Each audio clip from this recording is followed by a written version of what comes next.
The cold gets in your bones up here. Not the kind of cold you can shake off, but the kind that waits. I've felt it before, in the mountains of Korea, in places where men died and were forgotten.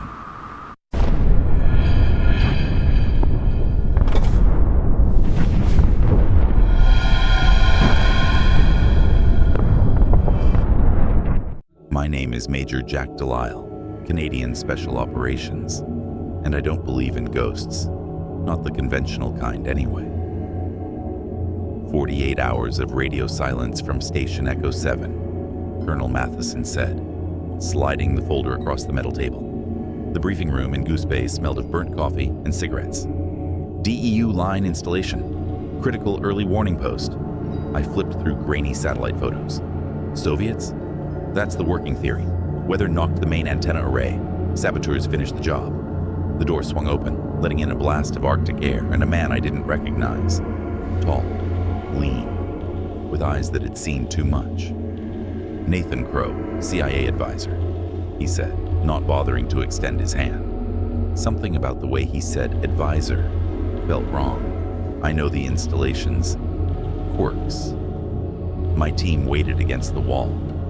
Corporal Michel Moose Lefebvre, a mountain of a man with Métis blood and a sixth sense for tracking. Lieutenant Kyle Norris, baby-faced tech specialist fresh from training. And Sergeant Haley Ross, a woman who'd survived 3 tours in Vietnam as a field medic before transferring north. 12 hours later, we were airborne in a CH-47, ice crystals forming inside the cabin with each breath. The white below us blended with the white above. No horizon, just void. 5 minutes, the pilot's voice crackled. The radio hissed, something underneath the static. Whispers, words almost forming. "You hear that?" Norris asked, adjusting his headset. Then the rotor sound faded, swallowed by an unnatural silence as we descended. We landed hard. The station loomed like a metal fortress half buried in snow. The main doors hung open, twisted on their hinges. Wind howled through the gap, not like wind at all, but something trying to mimic it. "Jesus," Ross whispered. A body lay slumped against the doorframe, frozen solid, mouth open in a silent scream. Inside was worse than outside. Blood trails on metal floors, black and frozen. Claw marks, deep gouges in steel panels that would need industrial equipment to create. Survival gear scattered in patterns of desperate retreat. What the hell happened here? Ross knelt beside a shredded parka. I tasted copper in the air. Not just blood, something else, something wrong. Surveillance room should be operational, Crow said. He knew exactly where to go, navigating the corridors with suspicious familiarity. The monitors still glowed blue, casting shadows across our faces. Norris found the playback controls. "Last night's footage," he said.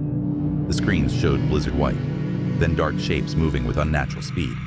Human-sized figures shifting in and out of focus, their movements wrong, spines bent at impossible angles, running on all fours. "Thermal's picking up something," Norris whispered, pointing to a blinking dot on another screen. "Outside perimeter." But the camera showed nothing visible. I felt a vibration underfoot, a sealed hatch, hidden beneath storage containers. "This isn't on any schematic," I said. Crow's expression flickered. Fear. Recognition. Moose placed his hand against the wall, then pulled back as if burned. "We're standing on cursed ground, Major. This is where the old ones walked." "Save the ghost stories," I said, but my voice sounded thin. The station fell suddenly quiet. Not just quiet, empty, like sound itself had been extracted from the air. No hum of generators, no wind, like the world was holding its breath. Something was watching us. I couldn't see it, but I felt it.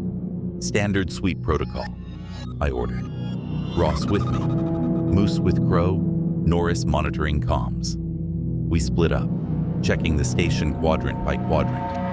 The place felt wrong, like being inside the ribcage of something dead, but not quite still. 20 minutes in, Norris's voice cut through our radio. "Sir, the thermal signature, it's inside now. Location? Moving toward..." Static swallowed his words. When we reached the command center, Norris was gone. His headset lay on the floor, still transmitting white noise. Ross found his rifle in the corridor. The barrel snapped cleanly in half, bent backwards like a broken bone. "No human could do this," she whispered. Footprints led outside, pressed deep into snow, then simply stopped, as if whatever made them had suddenly taken flight or vanished. A low growl rolled across the frozen landscape, not from one direction but all around us. Eyes gleamed in the darkness, reflecting our flashlights, too high off the ground to be wolves. "This is what happens when you break the pact," Moose said, his voice hollow. "When you take what isn't yours to take." "What pact?" I demanded. Crow wouldn't meet my eyes. I forced open the station commander's office.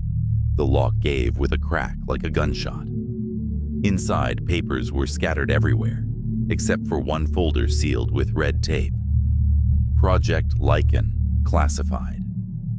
My hands shook as I read. Subject hash, 4 breached containment. Exhibits accelerated adaptation to cold environments, increasingly resistant to sedation. "We need evac now," Ross said, clutching her rifle. Crow shook his head. "No one leaves. This site doesn't exist, and neither will anyone who walks out with knowledge of what's here." His hand moved toward his sidearm. I was faster. "Talk," I said, my pistol leveled at his head. The sub-level entrance unsealed with a pneumatic hiss, releasing the smell of antiseptic layered over something feral and wrong. The metal stairs led down into darkness, our flashlight beams catching glimpses of steel tables slick with blood. "What the hell were you people doing here?" Ross whispered. Laboratory cages lined the walls, not animal pens, but human-sized containment cells. The bars were bent outward, twisted by something desperate to escape. A tape recorder sat on a central desk. Crow pressed play. "Day 37 of Project Lykan trials," a clinical voice reported. "Subject responds to lunar cycles. Transformation most accelerated under full moonlight. Bone and tissue malleability unprecedented. Subject retains approximately 60% cognitive function post-shift." Moose called from a side room, his voice strangled. "Major, you need to see this." A body lay on an examination table. A Cree man, perhaps 40 years old. His jaw was distended, elongated into a partial muzzle. Fingers stretched into claws, caught mid-transformation. "They used our people," Moose said, trembling with rage. "Our elders warned about taking sacred remains from burial grounds." Crow sagged against the wall. "I was oversight. Pentagon wanted super soldiers adapted for Arctic warfare. Russians were working on their own program." He laughed bitterly. "We didn't make werewolves. We made monsters who remember they used to be men." A metallic boom echoed through the facility. The pressure doors sealed shut. "Override codes?" I demanded. Crow shook his head. "Manual override only, from the outside." The lights flickered. Something moved in the shadows beyond our flashlight beams. Not Norris. Something that had perhaps once been human, but had forgotten how to be. The radio on my belt crackled to life. Through the static, I heard my own voice speaking words I hadn't said. "Come find me, Jack. Come find what you're becoming." Night fell like a shroud over the station. The emergency lights cast everything in blood red, shadows stretching into claws across the walls. We huddled in the lab, weapons aimed at every doorway. "We need to get topside," I said. "Contact base." The ceiling vent erupted with a metallic shriek. I caught a glimpse. Pale skin stretched over elongated limbs.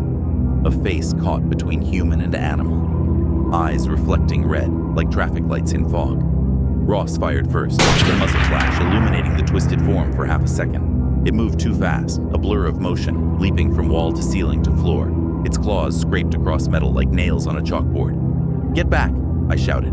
Too late. The thing grabbed Ross by the ankle, unhinging its jaw with a wet crack. Her scream pierced the air as it dragged her into the vent shaft, her fingers leaving desperate scratches in the floor. The metal grate slammed shut. Blood dripped from above. "We have to move," Crow urged, his voice trembling. Moose dropped to his knees, hands shaking as he pulled items from his pack. Salt, a bundle of dried herbs, a small bone knife. Working quickly, he began drawing symbols on the floor with chalk. "What the hell are you doing?" Crow demanded. "Protection circle," Moose muttered. "My grandmother taught me. Keeps the loup-garou at bay." Crow laughed, hollow and desperate. "Fairy tales won't." A shadow passed outside our barricaded door. The handle rattled, then stopped. The creature sniffed, growled, and moved on. "Believe now?" Moose asked. Something warm trickled down my arm. I hadn't noticed the gash. 4 parallel lines torn through my jacket, blood seeping into my sleeve. The room swam, my vision blurring. Jack. A voice I hadn't heard in years. My brother Michael stood in the corner, wearing the same uniform he died in 11 years ago. "You broke the oath too," he said, his eyes accusing. "You promised you'd bring me home." I blinked, and he was gone. The pain in my arm burned hotter. A crash from the supply room. Weapons ready, we crept forward, finding a small woman crouched inside an industrial freezer, clutching a tablet computer. "Dr. Elodie Marchand," she said, teeth chattering. "Project researcher." "What happened here?" I demanded. Her eyes darted to my bleeding arm. Subject 4 led the breakout. "They're still evolving, faster than we predicted." She glanced at the vents. "The cold, it makes them faster, more dangerous." The changes were meant to be controlled, but the serum merged with something in the remains. Something old. Remains? Ancient wolf bones. From a sacred site. She looked at Moose. "Your people warned us. We should have listened." A distant howl echoed through the station, answered by 3 more from different directions. Hunting pack. The lights flickered, then died. Complete darkness swallowed us, broken only by our flashlight beams cutting thin paths through black air. "Generators down," Crow said. "Fuel lines," Marchand whispered. "They're learning." The temperature plummeted. I watched our breath cloud in the flashlight beams, frost forming on the metal walls. My wounded arm throbbed with each heartbeat, the pain shooting up to my shoulder. "Tell me everything," I said to Marchand, fighting to keep my voice steady. She huddled deeper into her lab coat. Project Lykan was designed to create cold weather operatives, soldiers who could survive Arctic conditions without equipment. We used wolf DNA, modified with genetic markers.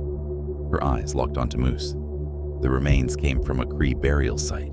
The elders protested, but military contracts overruled them. The formula worked, she continued, too well. The subjects began changing physically, but retained human intelligence. Then they started communicating with each other, without speaking. Crow checked his pistol, counting bullets. "The curse isn't just biological," Moose said. "It's spiritual. You disturbed sacred ground, took what wasn't yours." I rifled through more files, scattered across the lab. A photograph fell out. My service photo.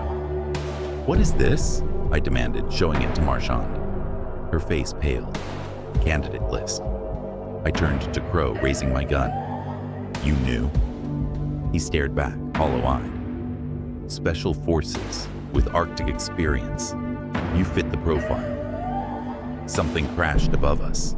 A vent cover clanged to the floor. "The communications uplink," Marchand said. "On the roof. If we can reach it, send coordinates." Moose winced, pressing his hand against his side. I hadn't seen him get hit, but his jacket was torn, dark stains spreading beneath his fingers.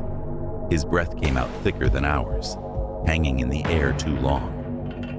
"We move now," I ordered. The journey upward was a nightmare of tight corridors and flickering shadows. Twice I fired at shapes that vanished before my bullets hit. My arm burned, the pain spreading across my chest. We reached the stairwell to the roof access. Crow went first, then froze. "Something's up there," he whispered. The door above burst open. A hulking shadow dropped onto him, all teeth and claws. Crow's scream turned liquid as his chest tore open. Steam rose from his exposed organs in the freezing air, blood pooling and instantly crusting with ice. The creature looked up at us, muzzle dripping red. It had Norris's eyes. We scrambled onto the roof, slamming the access door behind us. The night sky burned with stars, the full moon hanging impossibly large and bright. The blizzard had paused, as if the weather itself was watching. Moose fell to his knees, breath coming in ragged gasps. In the moonlight, his face looked wrong, the bone structure shifting beneath the skin. "Major," he growled, his voice deeper than before. "You need to end this. End me." "The uplink." Marchand pointed to a satellite dish at the far edge. "I can call for extraction." I helped her across the frozen roof. My wounded arm felt strangely numb now, the pain replaced by a spreading warmth. Behind us, Moose convulsed, his spine cracked audibly, bending at an impossible angle. "Jack," he gasped, using my first name for the first time. "Shoot me, please." I raised my sidearm, finger tensing on the trigger. His eyes met mine, then changed, pupils elongating to vertical slits. With a roar that was no longer human, he lunged at me, body contorting mid-leap. I fired the flare gun I'd palmed with my other hand. The magnesium round caught him squarely in the chest, igniting his jacket and the fur sprouting beneath. He fell screaming, rolling in the snow, flames spreading across his transforming body.